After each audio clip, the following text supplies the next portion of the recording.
ప్రభుత్వం చెప్పినట్టు చేస్తున్నాం, మా ప్రమేయం లేదనేది కూడా అధికారులు ఒకరి మీద ఒకరు తప్పించుకుంటున్నటువంటి నేపథ్యం కూడా స్పష్టంగా కనిపిస్తూ ఉంది. ఇది మొత్తం కర్త కర్మ క్రియ మొత్తం కేసీఆర్ దగ్గరుండే విద్యుత్ కొనుగోలు అంశం నడిపించారనేది కూడా మనకు స్పష్టంగా అర్థమవుతుంది. రేపు నివేదిక కూడా స్పష్టంగా అదే వచ్చే అవకాశం అయితే స్పష్టంగా మనము అర్థం చేసుకోవచ్చు. మీడియా ముందుకు వచ్చి కూడా కొన్ని ఆయన జస్టిస్ ఎల్ నరసింహారెడ్డి మీడియా ముందుకు వచ్చి కూడా ఆయన మాట్లాడినటువంటి అంశాలు కూడా చూస్తున్నాం.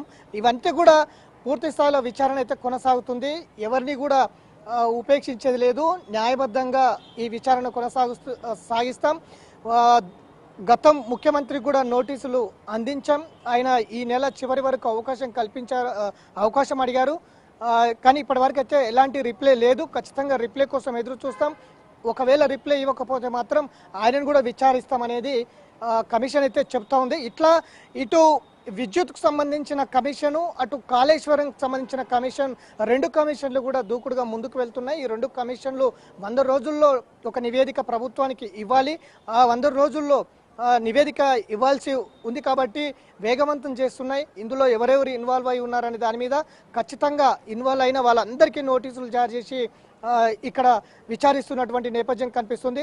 యాదాద్రి థర్మల్ ప్రాజెక్టుకు సంబంధించి ఇప్పటివరకు ఇంకా రైల్వే లైన్ కూడా లేదు. దాదాపు కొన్ని వేల మెట్రిక్ టన్నుల బొగ్గుతో ఆ విద్యుత్ అక్కడ ఉత్పత్తి అవుతుంది. ఇప్పటివరకు సూపర్ మెట్రిక్ యంత్రాలు మాత్రం అక్కడ పెడతామని చెప్పారు. కానీ యాదాద్రిలో మాత్రమే సూపర్ క్రిటికల్ విద్యుత్ ప్లాంట్లు అక్కడ మిషన్లు ఉన్నాయి. భద్రాద్రిలో మాత్రం సబ్ క్రిటికల్ యంత్రాలు మాత్రమే అక్కడ పెట్టారు.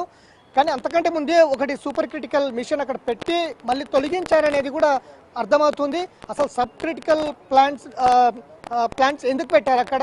సూపర్ క్రిటికల్ విద్యుత్ యంత్రాలు కాకుండా సబ్ క్రిటికల్ ఎందుకు పెట్టి అక్కడ చేశారనేది కూడా తెలియదు. దానివల్ల పొల్యూషన్ కావచ్చు, ఇటు అనేక వాయు పొల్యూషన్ ఎక్కువగా ఉంటుంది అనేది కూడా కమిషన్ చెప్తున్నట్టు మాట.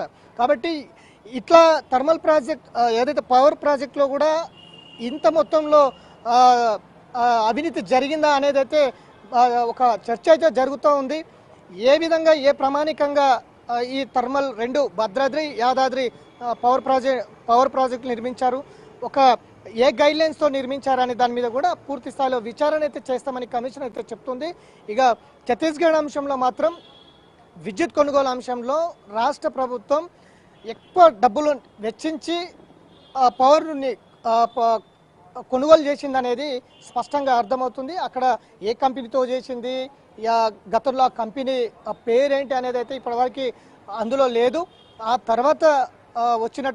తర్వాత మళ్ళీ ఎంఓయూ ఎట్లా చేసుకున్నారు, ఒకవేళ అధికారులు కూడా ఎవరైతే విద్యుత్ అధికారులు కూడా ఇట్లా నేరుగా అంటే టెండర్లు లేకుండా మనం నేరుగా విద్యుత్ కొనుగోలు చేస్తే నష్టపోతామని చెప్పినప్పటికీ వాళ్ళని ఆ శాఖ నుంచి తొలగించి మరొక శాఖకు పంపించడాలు అట్లాంటివి కూడా జరిగినట్టుగా మనకు స్పష్టంగా అర్థమవుతుంది. ఆ తర్వాత నేరుగా ముఖ్యమంత్రి లెవెల్లోనే ఈ విద్యుత్ కొనుగోలు జరిగిందనేది స్పష్టంగా అర్థమవుతున్న నేపథ్యం కనిపిస్తుంది. ఎందుకంటే